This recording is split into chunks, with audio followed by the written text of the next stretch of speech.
Control the imagination. In the creation of man, the Lord designed that he should be active and useful.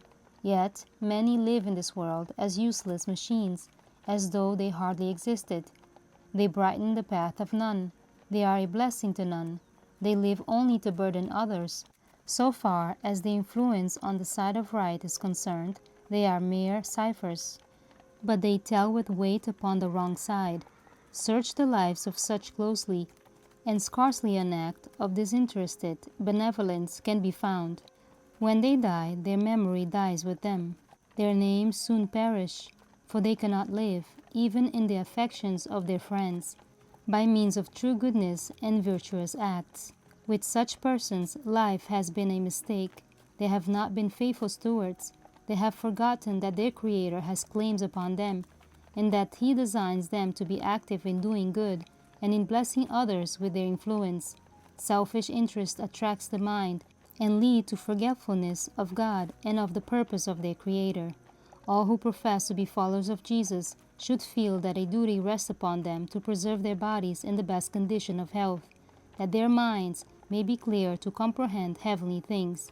The mind needs to be controlled, for it has a most powerful influence upon the health. The imagination often misleads, and when indulged brings severe forms of disease upon the afflicted. Many die of diseases which are mostly imaginary. Some are so afraid of air that they will muffle up their heads and bodies until they look like mummies.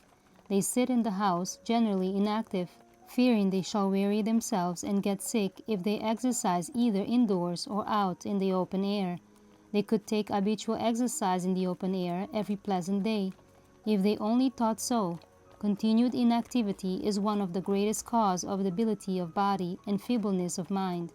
Many are sick who ought to be in very good health, and thus in possession of one of the richest blessings they could enjoy.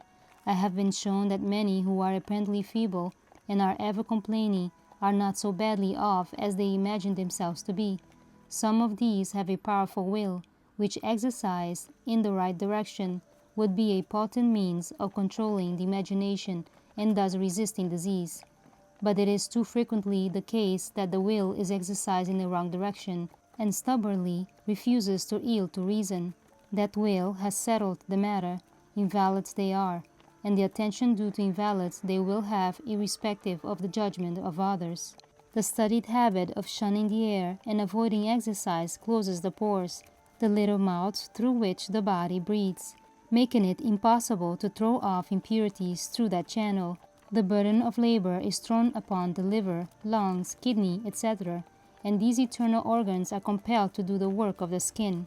Thus, persons bring disease upon themselves by their wrong habits, yet in the face of light and knowledge, they will adhere to their own course. They reason thus: have we not tried the matter? And do we not understand it by experience?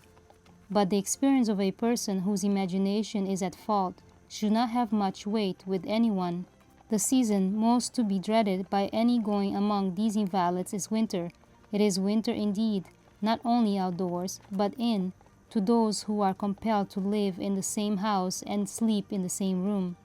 These victims of a diseased imagination shut themselves indoors and close the windows, for the air affects their lungs and their heads.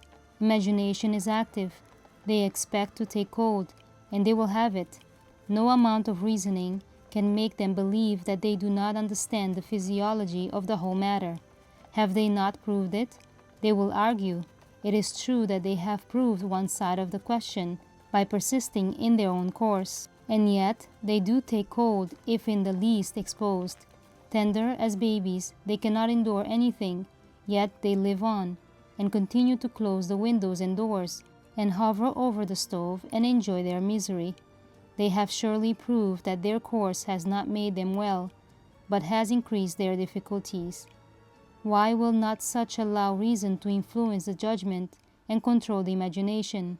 Why not now try an opposite course, and in a judicious manner obtain exercise and air out of doors? Counsels on Health, page 95 to 97.